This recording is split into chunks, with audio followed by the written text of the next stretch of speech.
성경을 해석할 때 중요한 거 하나가 시점, 여러 차례 강조했습니다. 시점에 대한 분명한 어떤 인지가 있어야 돼요. 깨달음이. 오늘도 나올 겁니다. 똑같은 상황에서 말씀하시는데 완전히 대립되는 모순되는 말씀들이 수없이 나와요. 왜요? 시점입니다. 그 시점에 그 말씀하실 때 그게 메시지죠. 자, 일단 감람산의 기도 부분을 제가 읽고 시작하겠습니다. 39절입니다. 22장. 예수께서 나가사 습관을 따라 감람산에 가심에 제자들로 따라갔더니 그곳에 이르러 그들에게 이르시되 유혹에 빠지지 않게 기도하라 하시고 그들을 떠나 돌 던진 만큼 가서 무릎을 꿇고 기도해 이르시되 아버지여 만일 아버지의 뜻이거든 이 잔을 내게서 옮기시옵소서. 그러나 내 원대로 마시옵고 아버지의 원대로 되기를 원하나이다 하시니 천사가 하늘로부터 예수께 나타나 힘을 더하더라. 예수께서 힘쓰고 애써 더욱 간절히 기도하시니 땀이 땅에 떨어지는 핏방울 같이 되더라. 기도 후 일어나 제자들에게 가서 슬픔으로 인하여 잠든 것을 보시고 이르시되 어찌하여 자느냐 시험에 들지 않게 일어나 기도하라 하시니라. 아멘. 너무 잘 알고 있는 구절입니다. 감람산에서 간절히 기도하신 예수 그리스도였던 마지막 모습, 세상에서 육신을 지니고 있던 마지막 모습을 지금 보고 있는 겁니다. 감람산 기도하시면서 이 구절, 땀방울이 핏방울처럼 떨어지도록 간절히 기도했다. 밤새도록 기도하죠? 예수가? 그렇잖아요? 밤새 기도하신 겁니다. 저녁 때 올라가서 저걸 마치고 목요일날 최후의 만찬을 제대로 마치면서 이제 가자라고 해서 저녁 때 올라오셔서 지금 밤새도록 기도하십니다. 새벽에, 그 다음에 새벽에 자 이제 되었으니 가자 그러고 나가시잖아요. 밤새도록 기도했으면 상당히 많은 기도했을 거 아닙니까? 우리가 생각해? 밤새 기도하셨으면 책에서도 한 번 나올 거 아니에요. 근데 성경 마태, 마가, 누가, 요한 전부 통틀어서 딱 한 문장으로 요약됩니다. 뭐죠? 예수의 기도. 밤새도록 기도했다 그러는데 여기서 핵심 하나만 추려서 말씀하십니다. 게스마니 기도 우리가 너무 잘 알고 있는 거잖아. 만일, 거기서 만일이 중요합니다. 이 잔을 내게서 지나가게 하옵소서라고 기도하는 게 아니라 만일 하나님의 뜻이거든, 혹시 만에 하나라도 정말 요만큼이라도 이게 있는 겁니다. 만일이라고 그냥 우리 아무 생각 없이 지나가 버렸던 그 구절, if, 만약에 있을 수 없는 가정을 한 겁니다. 무슨 말입니까? 예수는 알고 있는 거죠. 하나님의 뜻이 뭔지. 그럼에도 불구하고 만일 하나님의 뜻이거든 이 잔을 내게서 지나가게 하옵소서. 나를 살려주십시오는 겁니다. 만일 하나님의 뜻이 조금이라도 있다면 아버지요 바라옵건대 내 일체가 겪어야 되는 그 처절한 수욕과 고통과 그 아픔에서 벗어나게 주요 이 잔이 내게 지나가게 하옵소서. 다만 그 모든 것 내가 바라는 대로 아니라 아버지 뜻대로 하옵소서 라고 기도한 딱 한 문장입니다. 복음서 나오는 게. 그렇죠? 밤새 기도하시면서 똑같은 걸 반복해야죠. 3번 갔다가 저희들한테 자느냐 갔다 와서 또 보고 또 기도하고 또 기도하고 답니다. 지금 누가복음, 마가복음 한 번이죠. 마태복음은 3번 나오죠. 계속 구절이 가서 또 기도하십니다. 이것만 또 기도하신 거예요. 만일 하나님의 뜻이거든 아버지 뜻이거든. 42절에 이르시되 아버지여 만일 아버지의 뜻이거든 이 잔을 내게서 옮기시옵소서. 그러나 내 원대로 마시옵고 아버지 원대로 되기를 원하나이다. 여기서는 지금 다른 경우에도 물론 예수가 하나님을 아버지라고 많이 합니다만 이 마지막 순간에 했던 이 아버지는 특별한 의미가 있습니다. 그리고 또 어떤 기도가 있죠? 예수가 기도할 때 성경에서 나온 표현 중에 아버지 부를 때 뭐라고 부르던가요? 아바. 뭡니까?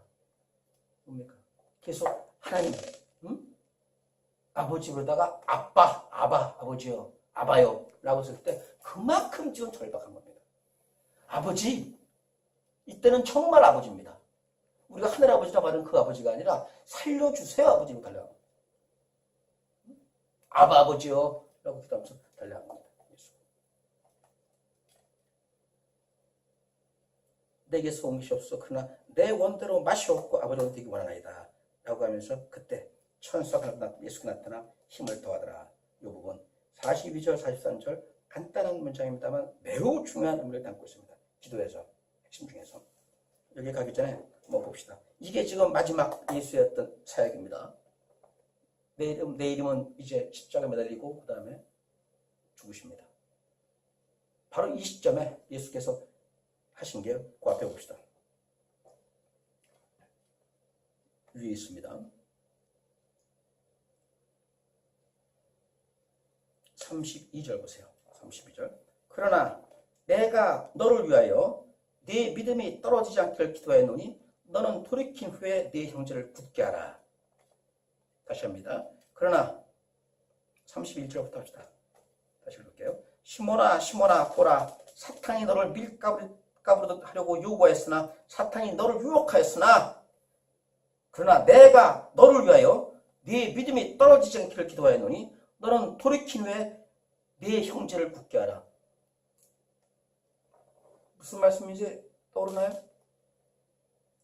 응? 장행제님. 예. 지금 무슨 말씀인지 떠오르나요 이게 지금? 뭔가 중요하지 않은가요 지금? 지금 마지막입니다. 예수께서 겟세마네 동산에 올라가서 생명을 던지는 그 전에 마지막으로 좀 예수께서 베드로에게 말합니다. 뭐라고요? 네가 지금 나를 배신하고 했던 것 그 모든 게 사단을 유혹한 거다. 그 다음에요. 32절. 그러나 내가 너를 위하여 네 믿음이 떨어지지 않기를 기도했노니 할 말이 뭡니까? 예수가 지켜준 거죠. 사단의 유혹을 배신할 수밖에 없게 이끌어간 사단의 유혹. 그 배신하고 난 다음에 그 다음에 그 죄로 말미암아 영원히 정죄당하지 않고 또다시 네가 돌아올 수 있게끔 예수가 붙잡아준 겁니다. 중요한 겁니다. 이게 요즘 날 회개에 대해서 많이 얘기하죠. 회개에 대해서 많이 얘기하죠. 지금 베드로가 예수께 가장 많은 사랑을 받았던 수제자라고 하는 베드로가 예수를 배신한단 말이에요. 어떻게 배신합니까? 3번을 가장 치욕적으로 배신해요. 배신해도 차라리 어떻게 보면은 가룟유다처럼 돈 몇 푼 받고 팔아버린 게 아예 개운할 수 있어요. 뭡니까? 베드로는 둘을 따라가 보잖아. 멀찌감치 멀찍이 떨어져서 이들 따라봅니다. 뭐라 그러죠? 간 보는 거죠. 짱 보는 거야. 쭉 봤더니 예수가 아무리 기적도 행사하지 못하거든. 하는 짓이라고 주워 터지고 있고 뺨어도 맞고 있고 종들이 침 뱉고 있고 온갖 수욕을 다 당하는 거 보고 베드로가 어떻게 했습니까? 마음이 완전히 돌아서 버리잖아요. 기습적인 얘기합니다. 야 너도 같이 있지 않았냐? 베드로 무슨 소리야? 나 없었어? 또 화인의 소리입니다. 아니다. 내가 널 봤다. 네 지금 발음, 네 음이, 네 지금 억양이 갈리 억양 아니냐? 라고 말할 때 뭐라고 하던가요? 베드로가? 두 번째는? 모르겠다. 두 번째는? 첫 번째 난 그가 누군지 모른다. 두 번째는? 무서운 겁니다. 두 번째. 저주하여 이르되. 예수를 저주합니다. 마지막 아닌가? 세 번인데. 저주하여 이르되. 그 말이 뭡니까? 예. 모른다 정도가 아니라 예수를 부인했고 부정했고 예수를 말씀하시잖아. 입으로 시인하는 자마다 구원하리라고 할 때 그 말은 뭐냐면 어떤 박해가 있더라도 날 시인하라고 말이거든. 그 말은 그냥 입으로 주여주여 한다고 구원받는 게 아니라 너희들에게 박해가 닥칠 때 나를 시인하는 자는 살리라 이 말씀한 건데 베드로는 지금 시인은커녕 예수를 저주합니다. 누굴 모른다. 처음에 뭐 나는 누군지 모른다. 똑같은 말이에요. 전혀 모른다. 강조했거나 뭐 똑같은데 심지어 마지막엔 이렇게 가는 겁니다. 그를 저주해 이르되 라고까지 가는 겁니다. 그랬던 베드로인데도 용서받을 수 없는 거죠. 그랬던 베드로인데도 지금 성경에서 예수께서 이렇게 친히 기록합니다. 아주 중요한 겁니다. 시몬아 시몬아 보라 사탄이 너를 밀가부리듯 하려고 너를 요구하였으나 너를 유혹하였으나 내가 간절히 기도해서 네 믿음이 떨어지지 않게 기도했노니 그 다음에 뭐죠? 그 다음에 너는 돌이킨 후에 라는 말은 회개하란 말입니다. 완전히 돌이킨 믿음이 떨어지지 않게 믿음이 있으니 그들이 있으니 이제는 완전히 네 죄에서 돌이킨 후에 그 다음에 뭐 하라고요? 내 형제를 굳게 하라는 말이 뭐예요? 이제는 예수의 계명에 따라 사역하라는 거 아닙니까? 그래서 예수가 부활하신 예수가 다시 쟤들 만나서 그 다음에 베드로에게 갈릴리 바닷가에서 말씀하신 거 아닙니까? 뭐라고요? 예수께서 묻습니다. 베드로에게 내 양을 치라, 내 양을 먹이라, 내 양을 치라고 말씀하시기 전에 예수께서 묻습니다. 베드로에게 뭐라고 묻죠? 사랑하느냐? 두 번째? 또 사랑하느냐? 세 번째 사랑하느냐? 왜 물었을까요? 자, 한번 생각해 봅시다. 예수께서 왜 지금 베드로에게 내 양을 치라, 내 양을 먹이라. 그 다음에 네가 젊었을 때 네 마음대로 다 했지만 이제는 네가 띠띠고 다른 사람이 너 띠띠고 네가 원치 않은 대로 팔 벌리고 끌려가리라. 십자가에 죽으신까지 전부 다 이미 계시하시고 예언하신 예수께서 왜 지금 나를 사랑하느냐 이걸 놓고 해석하는 게 아가페다 필레오다 에로스다. 이거는 말이 안 되는 해석입니다. 성경에서 구약시대부터 이 아가페와 필레오는 같은 의미로 많이 혼용해서 썼게 됐거니와 그 다음에 베드로가 3번 부인했기 때문에 3번 부인했다. 그것도 말이 안 되죠. 3번 부인했다 나온 건 마태복음에만 나와요. 3번이니까 3번 했다라고 하는 것도 유착일 없는 해석이고 핵심은 겁니다. 너는 날 따르겠느냐 물어보는 것도 아니고 나를 사랑하느냐고 물어본 겁니다. 뭘까요 이 말이? 너는 날 사랑하냐라고 묻는 게 뭘까요? 이게 사역자한테 가장 중요한 겁니다. 사역자만이 아니라 우리 신자도 진정한 믿음 갖기 위해서 가장 중요한 게 이거에 대한 대답입니다. 다시 말해서 우리가 주여 내가 주를 사랑하나이다 라고 말할 때 그게 신자입니다. 주여 나를 사랑하여 주시옵소서라고 할 때는 차이가 없어 보이죠. 그렇잖아요. 주여 당신의 사랑을 간구하나이다. 얼마나 솔직합니까? 맞습니다. 누군지 글로 가야 돼요. 처음에 하나님의 사랑을 간구하고 들어가는 게 맞습니다. 근데 알아야죠. 뭐를? 하나님은 그 자체로 사랑입니다. 많은 분들이 그런 얘기해요. 나는 하나님한테 특별한 사랑을 받았다. 그래서 이러이러하게 한다라고 하는 말 매우 조심해야 됩니다. 하나님은 나만 특별히 사랑하는 하나님이 아닙니다. 나만 특별히 사랑하기 때문에 세상에 어떤 재물과 건강과 명예와 지위를 줬다면 그 하나님은 세상의 하나님입니다. 나를 특별히 사랑해서 세상에 어떤 그런 축복과 그런 복을 주신 하나님이라면 나로 하여금 더욱더 세상에 속한 자가 만드신 하나님이고 더욱더 세상에 속한 자, 세상의 욕망을 따라가는 자를 만든다면 그분은 세상의 하나님 만몬이죠.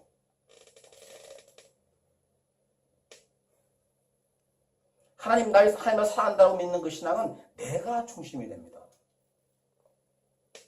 그 하나님의 사랑과 그 은혜와 돌보시고 내가 이렇게 많은 복을 받을 수 있다라고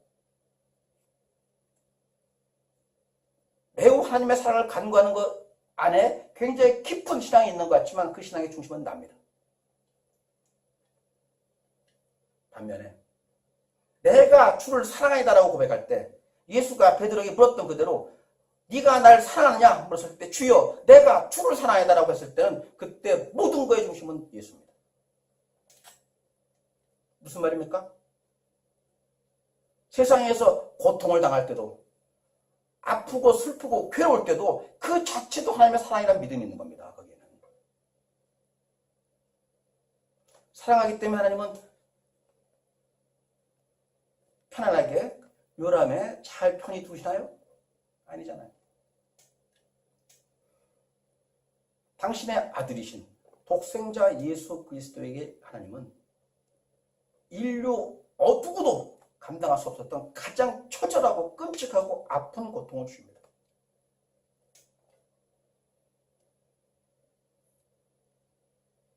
사랑하지 않아서 그랬을까요, 하나님이? 가장 사랑했잖아요. 그래 하나님도 같이 애통해 하시면서 어두운 세상을 암흑으로 모시면서 함께 오신 거 아닙니까? 하나님의 가장 큰 사랑의 표현이었죠. 세상의 눈으로 볼 때, 우리의 눈으로 볼 때 가장 큰 저주입니다. 십자가라는 건 성경에 명시되어 있죠. 나무에 매달린 자마다 저주받은 자이니라.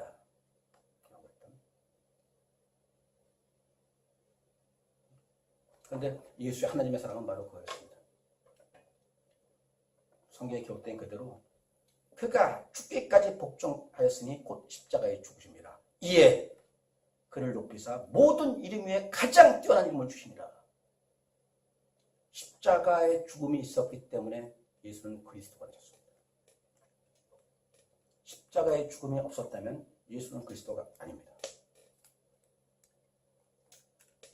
이전에 구약시대 메시아일 수 있습니다. 신약시대 우리가 지금 물론 어원은 똑같습니다. 메시아, 크리스토스 어원은 똑같습니다만 우리가 신약시대 그리스도를 할 때는 한 분의 그리스도입니다. 구약시대는 제사장, 기름 부음 받은 자라는 의미에서 여러 메시아 가능했다면 신약시대 예수 그리스도 시대 신약시대는 단 한 분의 메시아, 그분은 하나님의 아들이시며 동일 본체입니다.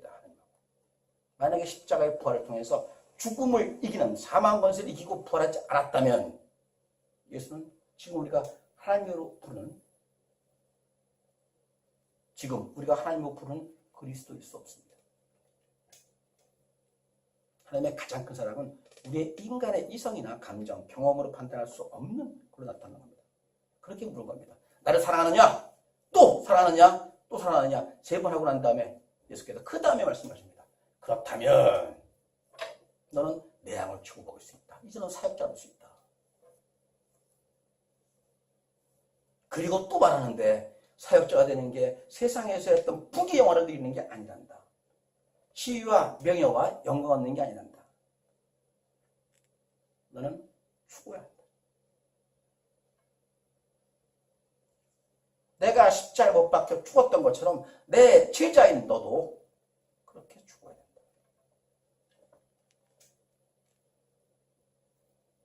그게 예수께서 제자들에게 명령하시고 당부하시고 또 더 중요한 건 사랑의 표현이었습니다. 나를 위해 죽어라. 안타깝죠. 안타까워요. 가끔 그런 생각합니다. 가끔 애가 자주 생각하죠. 외친들 무슨 소용이 있겠는가. 아무리 떠들어도. 가장 근본에서부터 하나님이 나한테 특별히 사랑하셔서 나한테 소명을 주셔서 내가 이렇게 주의 종, 주의 사자, 하나님의 사자, 신약시대 제사장이 됐다고 생각하는 그들에게 지금 제가 말씀드린 이런 내용이 무슨 의미가 있겠습니까? 근데 이게 성경 아닙니까? 뭐가 지금 제가 말씀드리는 것 중에서 뭐가 어긋나 있습니까? 사랑하느냐? 라고 물으셨고 그 다음에 지금 기도하면서 만일 아버지 뜻이거든 이 잔을 내게 지나가게 하옵소서. 그러나 나의 뜻대로 마시옵고 오직 아버지 뜻대로 하시옵소서. 라고 어떤 모든 게. 자, 이렇게 베드로에게 지금 천군자신을 맡긴다랬던 사역자로 세우는 베드로를 지금 준비시킵니다. 그러면서 그를 용서하시고 내가 널 믿음 떨지 않게 지키겠다. 그 다음에 너는 회개하고 돌아오라. 그 다음에 네 형제들을 굳게 하라. 이 말은 내 양을 치라. 내 양을 먹이라. 그 양은 당연히 예수 양입니다. 너는 종으로서 네가 주인로서 양을 치는 게 아니라 너의 양 치는 게 아니라 내 양이다. 내 양. 내 양은 너는 섬겨라. 내가 말하지 않았느냐. 선한 목자는 자기 양을 위하여 자기 생명을 바친다고 했던 것처럼 너는 주인 양을 위해서 생명을 바쳐야 된다.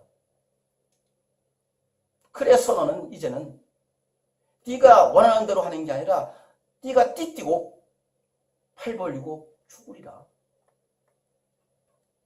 말씀하신 겁니다.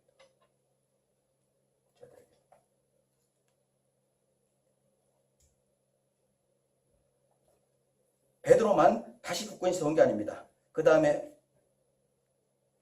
내려와서 35절 보면 자 중요하죠. 그들에게 이르시되 내가 너희를 전대와 배낭과 신발도 없이 보냈을 때 부족한 것이 있더냐? 이르되 없었나이다. 잘 보세요. 그들에게 이르시되 내가 너희를 전대와 배낭과 신발도 없이 보냈을 때 부족한 것이 있더냐? 이게 어디를 보낸 거예요? 12제자 파송이죠. 12제자 파송했던 거잖아요. 이게 너는 전대도 없이 떠나라 했을 때 그때 이 제자들이 떠난 거란 말이에요. 그때 떠나면서 사도라는 말이 붙은 겁니다. 아포스톨라. 사도라는 말이 붙은 거예요. 이게 언제입니까? 지금 누가복음에서 시점이 뚜렷이 드러나죠? 예수가 마지막 십자가의 공생의 사역을 마치기 전에 제자들에게 보내신 겁니다. 준비시키는 거예요. 준비. 보는 겁니다. 아무것도 없이 떠나라. 준비해서 떠나려고 하지 마라. 전대도 없이 두부록도 잊지 말며 떠나라. 라고 하셨습니다. 그러면서 묻는 겁니다. 부족한 것이 있더냐? 묻고 제자들이 없었나이다. 이 질문은 지금 예수가 몰라서 물은 거 아니겠죠, 당연히? 내가 너희들에게 사역을 명했을 때, 그리고 너희들이 내 명령에 따라서 행했을 때 과연 부족한 것이 있더냐? 라고 물었습니다. 제자들이 없었습니다. 라고 말합니다. 이 말은 지금 몰라서 물어본 게 당연히 아니잖아요. 내 계명에 내가 너에게 주는 명령에 순종하라 라고 했던 거고, 너희가 순종하면 능히 나아가리라 이렇게 말씀하신 거지. 반문어법이지 이게. 몰라서 물은 게 아니잖아요. 그때 다른 말이 나옵니다. 36절 이르시되 이제는 전대에 있는 자는 가질 것이요. 완전히 뒤바뀝니다. 배낭도 그리하고 검 없는 자는 칼입니다. 없는 자는 겉옷을 팔아 살지어다. 무슨 의미죠 이거? 자, 이제 예수께서 떠나십니다. 세상에 없습니다. 이제 다시 제자들이 사역을 해나가야 됩니다. 그렇다면 똑같이 이전에 제자들을 파송하면서 전대도 없고 두부록 차지 말며 바로 떠나라 했던 거 똑같이 그렇게 말씀하셔야 되는데 지금 완전히 바뀌잖아요. 이제는 전대 있는 자는 전대도 챙기고 배낭과 배낭도 그리하고 다 가질 것이요. 겁이 없는 자, 칼이 없는 자는 겉옷을 팔아 그거에 살아. 다 준비하라. 사역에 대한 모든 준비하라. 이 말 뜻은 뭘까요? 어떻게 해석해야 되죠? 갑자기 뒤바뀌지 않나요? 많습니다. 성경에 이런 부분들. 근데 왜 이런 거 해석하지 않아요? 안 하잖아요. 거저받았으니 거저주라 라는 부분, 전대 없이 따라 이 부분은 다 알고 있어요. 근데 이거는 완전히 지금 모순되고 반대되는 이제는 오히려 다 챙겨라. 똑같이 예수께서 하신 말씀이거든. 그 다음에 똑같이 지금 사역을 앞에 두고 말씀하신 겁니다. 금방 말씀드린 것처럼 베드로에게 말한 거 아닙니까? 너는 돌이킨 후에 형제들을 굳게 하라. 또 이제 사역 명령을 하시는 거 아니에요. 근데 이제는 하라. 무슨 뜻일까요, 이거?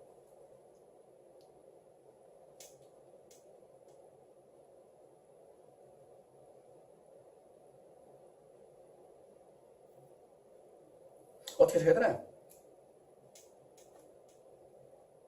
자, 우선은 간단하게 어떤 예수께서 하신 말씀, 그 다음에 성경에 기록된 말씀할 때 다시 말씀드립니다만 일반화시키지 마세요.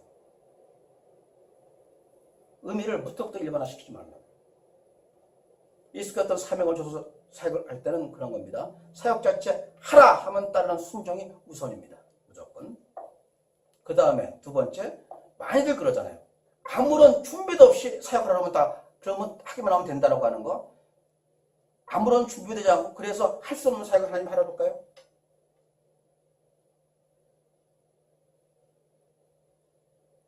사역에는 마땅히 준비해야죠. 이 말입니다. 하나님이 동역하신 사역엔 사람도 똑같이 동역해야 됩니다. 그게 바로 예수께서 우리를 예정하셨을 때, 은혜로 부르셨을 때 우리는 의지로 답해야 됩니다. 마지막 부분, 너희 돈을 주고 검을 사라. 여기서 검이라는 건 뭡니까? 당시 젤러트들 여신당원처럼 맞서 싸우라는 겁니까? 말이 안 되죠. 이 무식한 베드로는 그래요. 예, 우리가 칼 2개 샀습니다. 2개 있습니다. 예수가 뭐라 그래요? 됐다. 족하다. 족하다니까 이걸 또 그렇게 보는 사람이 있더라고. 족하다니까 2개면 충분하다 이런 말을 해석하더라고. 아니 칼 2개나 주고 지금 그 당시에 로마 군하고 싸우겠습니까? 이 말은 자기 프랑스어 번역이 좋아요. 프랑스어 번역은 사시피라는 거, 이나프라고 영어에서 이나프 사시피라고 해서 그 번역은 됐어. 이게 뭐냐면 예수 쫓아가는 겁니다. 너희들이 지금 내 말 따지도 모르고 있다. 검을 하라는 이 말은 당연히 영적인 의미죠. 싸울 준비하라. 이제 너희들 사역에는 무서운 박해가 있을 것이며 너희는 그걸 감당하기 위해서 이제는 오직 사역에 매달려야 된다. 검을 사라 라고 또 준비하라 이런 뜻이죠. 이렇게 지금 제자들에게 전부 사역을 다독이고 난 다음에 그 다음에 이제 예수께서 말씀하신 겁니다. 그 다음에 감람산에 올라가서 기도하십니다. 지금 누가복음에 나오지 않지만 얼마나 인간적이에요 예수가. 마태복음 나오죠? 올라가서 뭐라고 그러시나요? 제자들에게 돌 던질 만큼 떨어졌다는 게 그만큼 떨어진 거예요. 이렇게 돌 던질 만큼. 제자들에게 뭐라고 그러죠? 내가 심히 고통스러워 죽게 되었다. 이 말이 뭡니까? 내가 정말 너무 고통스럽다. 너무 괴롭다. 너희는 나를 위해서 기도해달라. 얼마나 인간적이에요? 예수가, 하나님의 아들이신 예수가 또 이 겟세마네 이 기도, 아버지여 만일 정말 요만큼이라도 아버지 뜻이 가능하시다면, 그런 여지가 있다면 정말 바라올 건데 내일 제가 십자가의 그 더러운 그 수치스러운 죽음에 들어가지 않게 해주세요.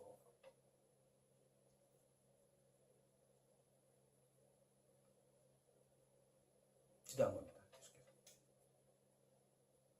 족하다라고 했던 말도 그 의미죠. 제대로 그렇게 봐야 되는 게 준비하라 라고 했죠. 예수가 아버지여 만일 아버지 뜻이거든 이 자리에 옮기시옵소서. 그러나 내 오늘의 마시옵과 아버지 오늘의 원하나이다. 이 부분은 사복음서에 똑같이 같이 기록되어 있습니다. 같이 기록되어 있고 또 그야말로 성경마다 복음서마다 서로 다른 차이가 있는데 이 부분만큼은 아주 일치된 하나님의 메시지입니다. 그 다음 자 43절 천사가 하늘로부터 예수께 나타나 힘을 더하더라. 자, 이 부분은 어떻게 해석해야 됩니까? 천사가 갑자기 천사뿐 나왔을까? 성경에서는 천사와 특히 또에게 천사와 성령을 혼용해서 쓰는 경우가 참 많습니다. 근데 신약시대는 특히 달라지죠. 해석이 다르죠. 자, 천사하고 성령을 연구할 때 차이는 뭡니까? 많이 혼용해 쓰기도 해요. 왜냐하면 실제 어떤 형태가 아니라 그렇게 환상으로 보여주는 거가 있기 때문에 혼용해 쓰긴 하는데 무슨 차이죠?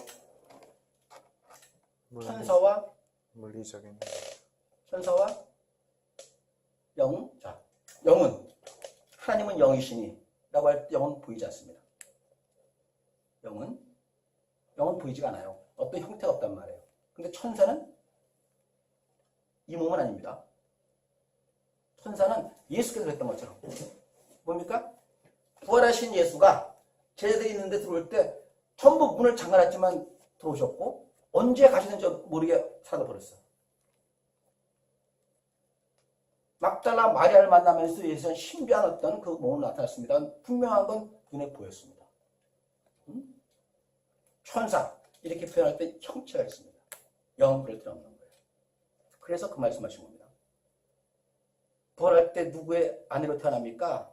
그러면서 부활을 부정할 때 예수께서 말씀하신 겁니다. 너희가 성경도 모르고 하나님의 뜻도 모르기 때문에 오해하고 있다 라고 하면서 하나님 나라에서는 시집도 아니가고 장가도 아니간다는 말은 지금 이 몸이 아니다. 누구나 다시 태어나는 그런 몸이 아니다. 그러면서 뭐라 그러죠? 그 다음에 천사와 같으니라. 형태가 있단 말이에요. 그게 부활체입니다. 부활체. 그 부활체는 지금 고깃덩어리하고 다르죠. 플래시라고 하는 거는 다른 거죠. 중요한 건 그게 아니라 천사가 하늘로부터 예수 나타나 힘을 더하더라 라고 했던 분입니다. 예수가 간절히 기도했습니다. 아버지여 이 잔을 내게서 지나가게 하면서 간절히 기도했다면 다른 분도 아닌 하나님의 아들이신 예수의 기도 하나님이 당연히 응답하셔갖고 이 잔이 지나가게 하는 기적을 베풀어야 되는데 그죠? 그걸 바라는 거 아닙니까? 특히 성경에 나왔다면 천사가 하늘로부터 예수께 나타나 힘을 더하더라. 이 말은 하나님이 지금 예수의 기도를 듣고 계시는 거 아닙니까? 그 기도에 그 순간에 성령이 나타난 거 아니에요? 그렇죠? 예수가 기도하는 이 순간에 지금 천사가 나타났다라고 기록했다는 말은 지금 예수의 기도를 하나님이 들으신 거 아닙니까? 예수 기도는 뭡니까? 이 죽음의 자를 내게서 치나가게 하소서 기도하셨습니까? 응? 근데 결과는 뭐였습니까? 결과는 뭐예요? 십자가에 죽으신 거잖아요. 예수가 바랐던 이 죽음의 잔이 지나가서 내일 있을 일들, 십자가의 그 처형, 끔찍한 처형이 없어진 게 아니라 그대로 다 이루어지는 거 아니에요. 다시 말해서 이 잔이 지나가게 하옵소서 했지만 지나가지 않았던 거예요. 지나가지 않은 것뿐만 아니라 앞에서 예수께 지금 마시라고 준 거 아닙니까? 죽음의 잔을 하나님은.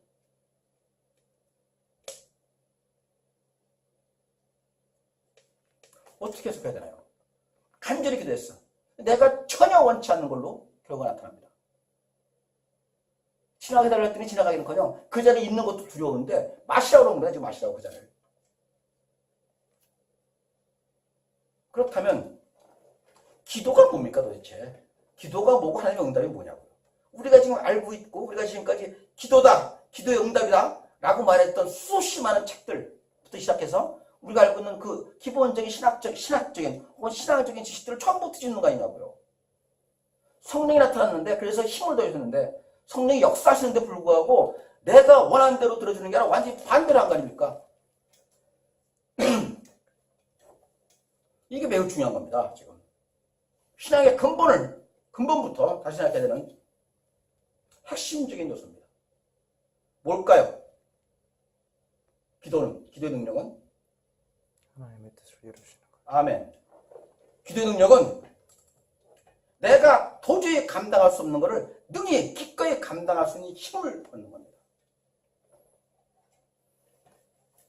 기도의 능력은, 기도의 응답은 내가 바라는 세상의 가치를 얻는 것은 귀신입니다.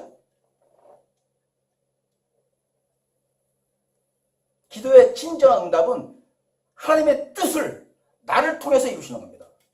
다만 나는 그 뜻을 감당하기가 힘듭니다. 오죽하면 예수께서 만일 아버지, 정말 만일 혹시라도 아버지가 뜻을 바꾸실 수 있다면 이 아들이 간절히 기도합니다. 아버지, 내일 그 고통이 지나가게 해주세요. 물론 아버지, 그건 아버지 뜻대로 하셔야 됩니다. 그럼에도 조금이라도 여지가 있다면 살려주세요. 이렇게 기도한 거예요. 그때 성령도 나타나서 예수께서 힘을 붙었습니다. 힘 붙었다는 게 뭐냐고요? 힘 붙은 게 결국 얘야 받아들여라. 이것이 아버지 뜻이고 이것이 너를 사랑하는 아버지의 가장 깊은 사랑이다. 이걸 일깨워주신 겁니다. 그래서 예수는 뭐라 그러죠? 그 다음에? 나의 원대로 마옵시고. 그 다음에 누가복음에 안 나오네요. 다른 복음에서 나오죠? 이제 제대로 나가잖아. 갑니다. 세 번 마치고 가서 뭐라 그러시나요? 아주 평안한 모습으로. 이제 되었으니 가자. 이제 되었다. 무슨 말입니까? 이제 되었다는 말은 하나님의 응답이 있었고 그 응답에 나는 따르기로 결정했다. 온전히 순종하게 결정했다. 이 말씀하신 겁니다. 그 다음에 이제 가자. 평안하게. 그래서 그때 제사장하고 그 종들이 옵니다. 그때 베드로가 칼을 빼들고 싸우겠다고요. 뭐라고 그러시죠? 집어넣어라 칼을. 이제는 그대로 봐야 되겠다. 심지어 뭐라 그래요? 나다. 너희들이 잡고 있는 게 나니. 응? 나만 붙잡아라. 예수만 붙잡았기 때문에 쟤들은 도망쳤죠. 같이 있을 때는 전부 잡을 수 있잖아. 그들은. 근데 예수는 전부 예수가 말씀하신 그대로 나한테 맡기신 자. 그때는 한정해서 이 제자들을 말하는 겁니다. 제자들을 한 명 빼놓고 전부 다 지켰습니다. 아버지. 라고 했더니 겁니다.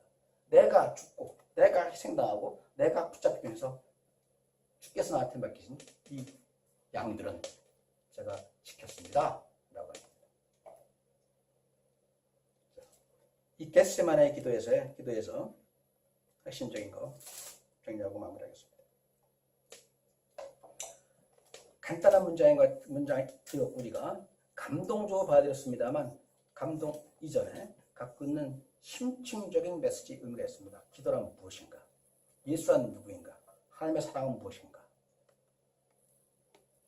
전부 다 한번 그 본질이, 핵심이 뭔지, 비록 간단한, 또 우리가 다 알고 있는 일이었지만 이 사건, 이 구절, 이 말씀을 통해서 한번 점검해 보세요.